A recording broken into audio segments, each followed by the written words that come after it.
After the final church bell of Christmas night, everything fell into silence. A silence filled only with snow, wind, and things left unforgiven. In the middle of the snow-covered road, a blood-soaked man staggered forward. He was no longer running, no longer hiding. Ahead of him, a small wooden church still glowed with light. A fragile light, yet strong enough to make a lost soul stop. That night, he came seeking God. And from the moment the church door opened, a story of kindness, redemption, and a chosen family began. On Christmas night, after the church bells rang their final chime, everything in a small West Texas town slipped into silence and stillness. Only the wind remained, howling in sharp gusts as if it meant to cut straight through bone. A man staggered along the snow-covered road. One hand clutched tightly at his side, trying to hide the wound that was still bleeding. The drops of blood that fell didn't have time to disappear before freezing solid, as if marking his arrival in this small town. His other hand gripped his coat, as though the moment he let go, he would collapse and never rise again. Each step dragged behind it a lifetime of mistakes. He forced himself forward through the thick snowfall, the kind that seemed determined to erase everything, including him. Snow clung to his hair, weighed down his eyelashes, heavy enough to make his eyes want to close and end things right here. His face had gone pale. His eyes were hollow, not only from pain but from fear. Fear of dying. Fear of being caught. And deeper than all of it, fear that there was no road back.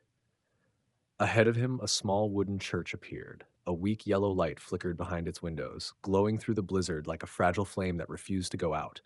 Seeing that light, he stopped, trembling.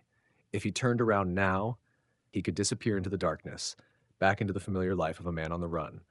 But he had no strength left. And out there, the cold was no joke. It wasn't just cold. It was a sentence. It would quietly pull him down, bury him in snow as if he had never existed. He stepped forward. The side door of the church creaked with a dry click. He pushed it open gently without noise, like someone who knew he had no right to disturb a holy place. Inside, the cast iron stove murmured softly. A kettle rocked on the burner, releasing a steady whum, whum.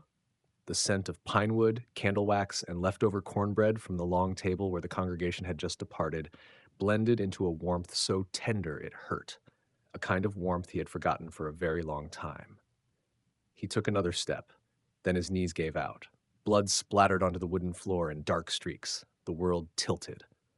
In the final hazy moment before darkness rushed in, a sentence escaped his throat, spoken to no one, not meant for anyone to hear. No, not here. Don't let the boy see. Then he lost consciousness. At the far end of the church, Violet Chen was still there. She stood beside the small Christmas tree, bending to pick up the children's wish notes scattered beneath the pews. Violet was the Sunday school teacher, and also the one who scrubbed floors, replaced candles, and stirred soup, doing all the work people usually took for granted. She was thin, narrow-shouldered, her hands were red from cold water, an old scarf wrapped around her neck, carrying the scent of soap and wood smoke. Violet heard the sound. She turned and saw a blood-soaked man lying motionless at the doorway. For one breath, Violet stood frozen. Someone else might have screamed. Someone more cautious might have run to call the sheriff. In a town this small, what people feared most was trouble, and a bleeding man on Christmas night was trouble. Violet looked at the blood on the floor, at the snow melting from the man's hair into cold droplets, at his bluish lips. Then Violet looked up at the cross on the wall. Inside her heart, two paths appeared as clearly as wagon tracks in snow. One, open the door, run outside, call Sheriff Dalton. She would be safe. The church would be clean. People wouldn't talk. Two, kneel down, touch this man, pull him inside, and possibly pull her entire life into a storm. Violet had lived long enough with loss to understand this. Sometimes the biggest decision of a lifetime happens in a single second, between opening the door to life or turning away and letting death finish the rest. She knelt, placed her fingers on his wrist. The pulse was weak, broken. His body was ice cold, blood soaked through his clothes. Violet closed her eyes. Christmas night, she whispered so softly only God could hear. If he came seeking you, then I have no right to push him back out there. She drew in a deep breath. Then she chose. She dragged the man into the back room, a small space used for teaching supplies. She fed the fire, heated water, found old bandages, alcohol, and ointment. She wasn't a doctor, but in the West, people learned to treat wounds the same way they learned to build fires. Don't panic, don't shake. She cut away the blood-soaked cloth at his side. A grazing bullet wound, skin torn, bleeding badly. She cleaned it with warm water, applied salve, wrapped it tight. The man groaned softly, then fell silent. Violet pressed her ear to his chest, listening to a breath as thin as a thread. "Don't die," she said like an order. "Don't die in my church." That night, Tommy woke up.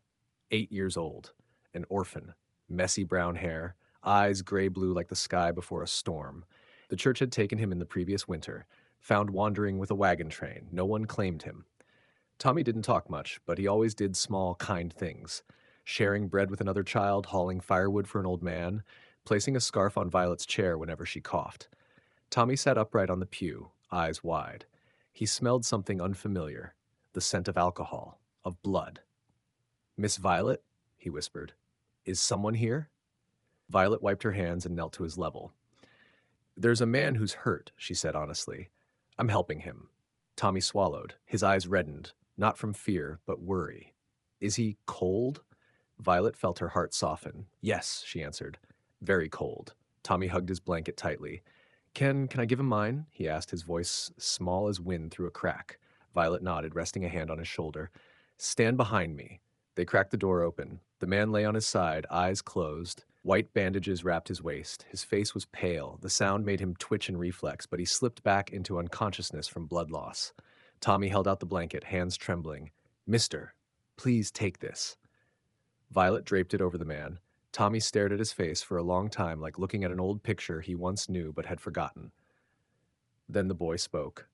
I saw him in my dream." Violet froze. "What did you say?" Tommy ran back to the pew, dug into his coat, pulled out a folded piece of paper, a drawing.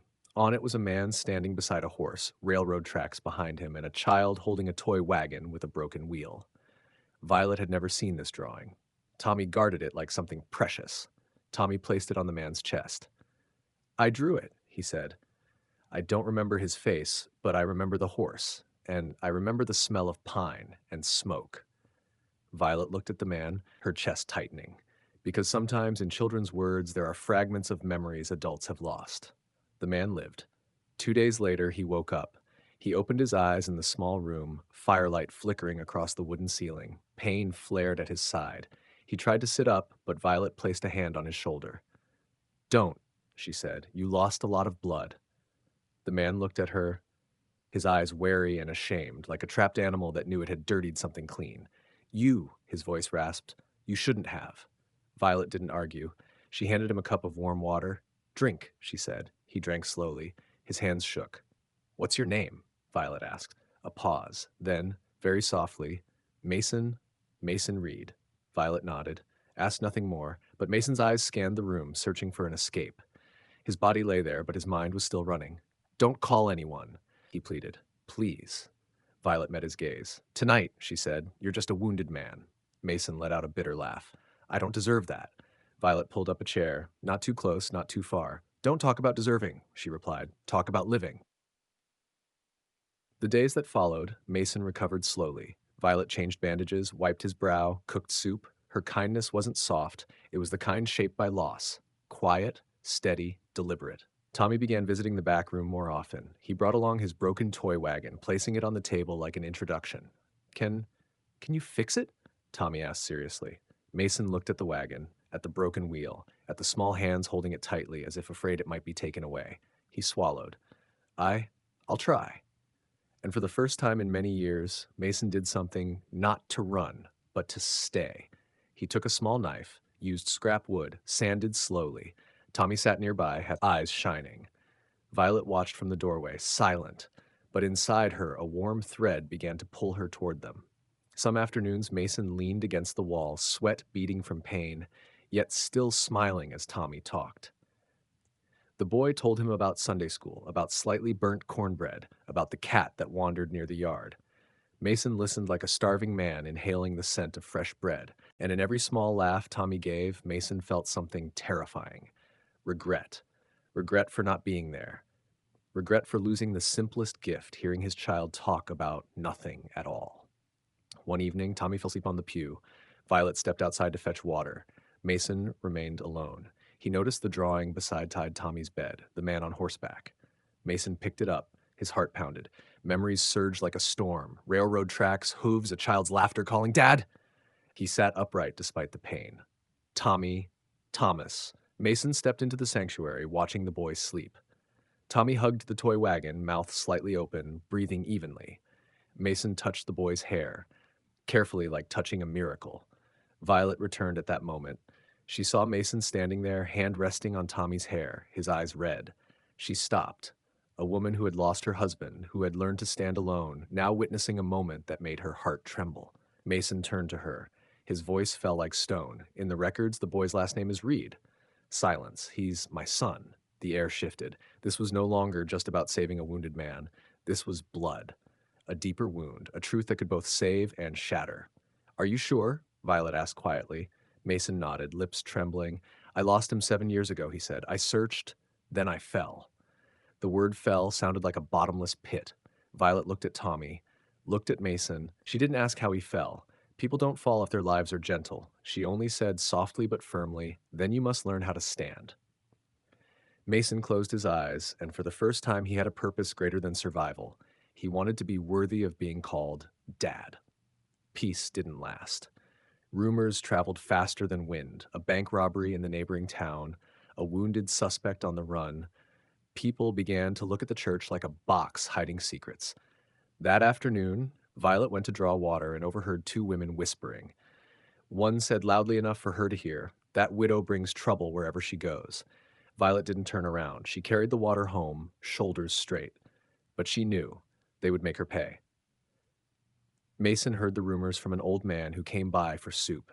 He stood behind the door, each word sounding like chains. That night, Mason sat in the back room watching Tommy sleep. The drawing. The broken wagon wheel. He wanted to stay, to live quietly, but staying would drag Violet and Tommy down with him. Violet entered, saw Mason sitting still, and, "You're leaving, aren't you?" she asked. Mason didn't answer right away. He looked at her, eyes red with a pain men rarely admit. "I just found out he's my son," he said. "I haven't even lived with him yet." Violet's throat tightened. "Then stay," she said, almost pleading, something she rarely did. Mason shook his head. "If the police come, they'll destroy you," he said. "They'll say you hit a robber. They'll hurt the boy. I can't allow that." Violet looked at him for a long time. Then she nodded, slowly, painfully. "Go," she said, "but if you truly are his father, don't disappear. Don't let him be abandoned again." Mason clenched his jaw. He stepped into the sanctuary, looked at Tommy. He wanted to hold him, to speak, to say son, but he couldn't. He placed the toy wagon beside Tommy and whispered like wind, "I'm sorry." Then Mason disappeared into the snowy night, carrying his heart with him. The church soon faced trouble. Sheriff Dalton and his men questioned Violet. They looked at her like a woman who didn't know her place. They looked at the church like it had been stained. Violet stood firm. "I only saved a dying man," she said. Dalton narrowed his eyes. "That could have been a bank robber." Violet didn't tremble, but her heart ached. "On Christmas night," she replied slowly, "he came seeking God." Dalton paused, hearing something unfamiliar in this town. Unconditional mercy. Mason did not disappear. He returned in secret, like a ghost, but not to harm anyone, only to see his son. On quiet, snowy nights, Tommy would find small packages at the church door, a new wool scarf, a wooden horse knife, a bag of hard candy. Violet knew it was Mason. Tommy began to know too. One night, Tommy woke and saw Mason standing on the church porch, holding a newly carved wooden wheel. The boy ran out without a coat. Violet followed, afraid he'd freeze. Tommy stood before Mason, eyes shining. "Dad," he said. Mason felt struck in the chest. He knelt, touching Tommy's shoulders as gently as if he might break. "You're cold," Mason whispered. Tommy shook his head. "I'm not cold," he said. "I'm happy." Mason looked at Violet. She stood there holding the coat, eyes red. Mason turned back to Tommy. "I can't stay long," he said. Tommy bit his lip. Then came the sentence that tightened Mason's heart. "Dad, please don't leave again." Simple words. But to Mason, they were both a rope pulling him from the abyss, and a blade cutting into the deepest wound. Mason closed his eyes. "I want to stay," he said hoarsely. "But I—" Tommy wrapped his arms around Mason's neck. "I don't need gifts," he said. "I just need you." Violet turned away as tears spilled, and in that moment, when a home should have begun, Mason saw himself clearly, a fugitive, a danger, someone who could drag his son down. Mason gently released Tommy and inhaled deeply. "I promise," he said, "I'll come back, the right way." Tommy looked up. "How?" he asked. Mason didn't answer, because in his mind formed a cruel idea that love sometimes gives birth to. If he had money, Tommy would never lack. One last reckless act, and Tommy would have a future. And Mason, a man who had already fallen, mistook love for sacrifice done the wrong way. A few days later, Mason vanished. Rumors spread. The sheriff increased patrols. The town grew tense.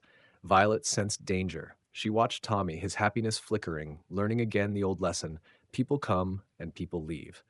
Tommy didn't blame anyone, but his eyes grew quiet. One night, he placed a note beneath the church's small Christmas tree. Violet read it. "Dear Santa, please let Daddy stop running." She turned away, throat burning. Then the robbery happened. A bank in the neighboring town was hit. No one died, but a man was injured. People said the robber had an old wound at his side. Violet heard the news and felt snow fill her lungs. Tommy overheard whispers at the market. He ran back to the church, stood before Violet, eyes red. "Did my dad do it?" he asked. Violet looked at the small boy whose heart had grown strong too early. She didn't lie. She didn't condemn. She only held him. "I don't know," she whispered, "but I know your dad loves you." Tommy cried, not loudly, just shaking. "I don't want him to love me like that," he said. "I want him to stay." The next night, Mason was arrested. People said it was a trap. They had followed him, waited, caught him like an animal driven into a pen. As he was handcuffed, Mason didn't resist.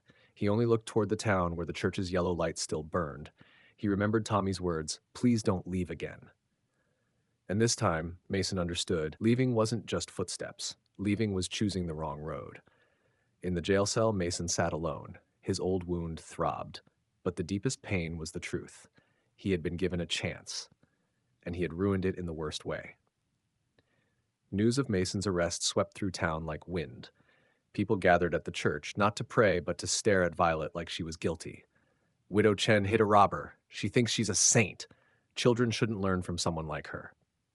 Violet stood firm, not afraid of them, but afraid of their eyes cutting into Tommy. Tommy stood beside her, lips trembling, but he didn't cry.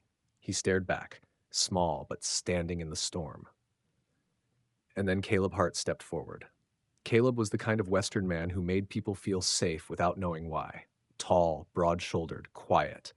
His leather coat smelled of smoke and pine.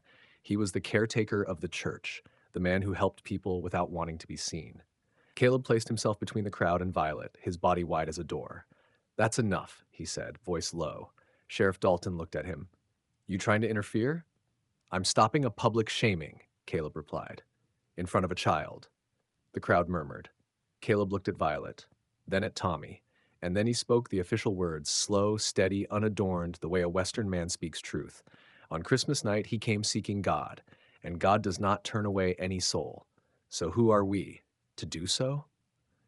Silence fell over the church. Some faces reddened, some turned away, some remembered they had sung hymns of mercy just the night before. Dalton exhaled, weighing law against humanity. But the crowd still hesitated. Then Caleb did something Violet never expected. He turned to her, right there in front of everyone, and said clearly, "Violet Chen, if you agree, I want you to come to my ranch. I want to marry you." Gasps filled the room. Violet froze, not because of sudden love, but because she understood. Caleb was placing himself as a shield, offering his own name to protect a woman and a child from being crushed. But Violet didn't want to be rescued like an object. She looked at Caleb, eyes red. "You don't have to," Caleb interrupted gently, not forcing. "I'm not forcing you. I just don't want you standing alone." Violet inhaled, swallowing an entire winter. Then she spoke the truest words of her life. "I'll go to the ranch, not to escape talk, but so Tommy can have a home." Tommy looked up at her, fear and hope mixing in his eyes, as if asking, "This time, do I get to stay?" Caleb nodded. No smile, just a promise that didn't need words. Dalton looked at the scene. The child, the woman, the man who stepped forward and sighed. "Reed will stand trial," he said, "but I won't allow you people to crush her for saving a life." The days that followed moved slowly, filled with the small prices of patience. Violet and Tommy moved to Caleb's ranch during another snowstorm. The wagon rattled, wind lashed their faces. Tommy curled in his blanket, secretly glancing at Caleb as if checking whether he was real. The ranch wasn't large, but it was warm. The stove glowed red. The kitchen shelves held salt jars, coffee tins, an old tin kettle. In the corner of the living room sat an empty chair, the chair of Caleb's late wife. Violet saw it and felt herself stepping into another person's grief. She understood without words. Caleb said little. He simply pulled another chair to the table for Tommy. That first night, Violet cooked bean soup with salted meat. Caleb ate quietly but slid the cornbread plate toward Tommy. After dinner, Tommy sat under the oil lamp and wrote a note, placing it near the small, undecorated tree. Violet glimpsed it. "Dear Santa, please let Daddy come home, but not running." She turned away, eyes burning. Meanwhile, Mason began to atone, slowly, painfully, but honestly. He confessed, signed his statement, asked for labor under supervision instead of waiting for judgment. Dalton was stern but not blind. Violet visited Mason for the first time after moving to the ranch. Mason sat behind bars, gaunt, his old wound aching. When he saw Violet, he lowered his head. I don't have the right to ask for anything," Mason said hoarsely. Violet placed a wool scarf and a box of bandages on the table. "You don't have to ask," she replied. "You just have to do." Mason swallowed, eyes red. "Tommy," he whispered. "He still calls you in his dreams," Violet said gently. "But he's also learning to ask himself, did my dad choose me?" Mason closed his eyes like he'd been stabbed. "I hate myself," he whispered. "Don't hate," Violet said. "Fix." A week later, Dalton allowed Tommy to visit Mason under supervision, briefly, because the boy kept asking. Tommy entered, clutching the toy wagon. The wheel was still broken, but this time he carried it not as something damaged, but as a test. Mason looked at his son, eyes trembling. "Son," he said, choking. Tommy stood straight, serious like an adult. "Dad, are you scared?" Tommy asked. Mason nodded. "Yes." Tommy held out the wagon. Then, "Can you fix this?" he said. "I want it to roll. I want you to roll too, but roll home." Mason took the wagon, hands shaking. It wasn't just a wheel. It was an invitation. "I will fix it," Mason said, voice breaking. And this time, it wasn't just a promise. It was a path.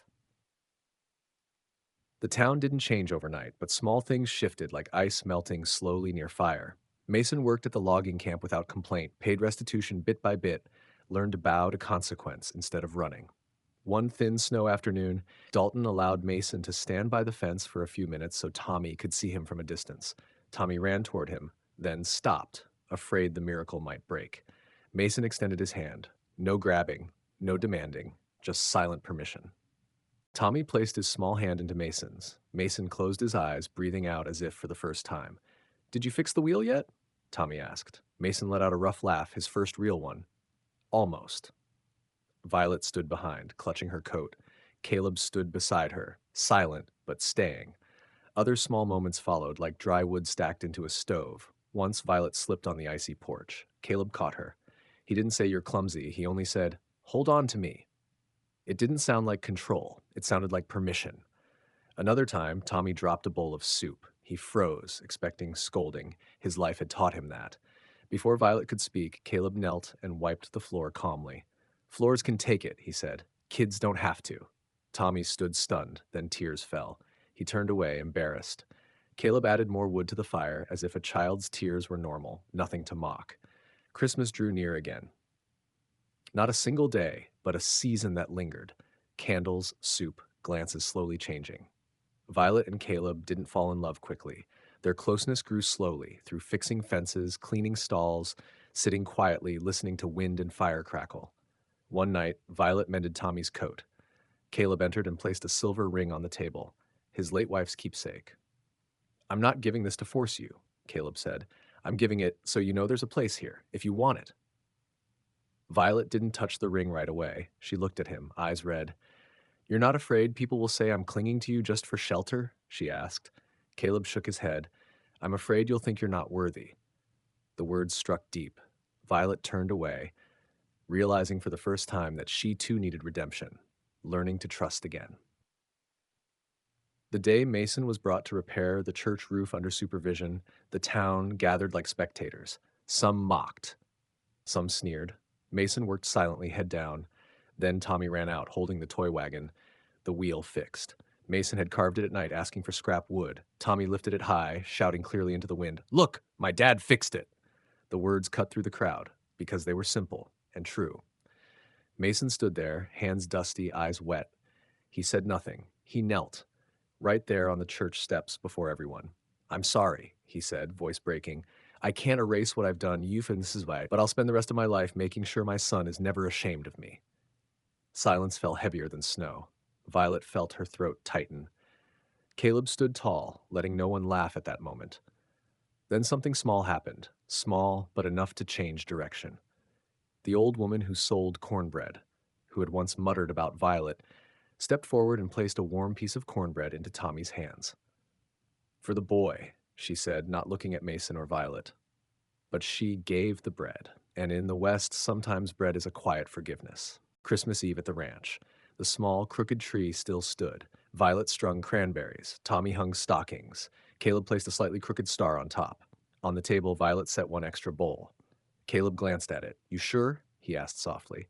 Violet replied gently, "I'm not sure, but I want Tommy to see that chairs can always be pulled out."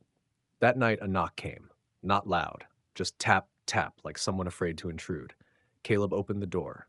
Mason stood on the porch, thinner, winter etched into his face, holding a small bag. Pine and smoke clung to his coat.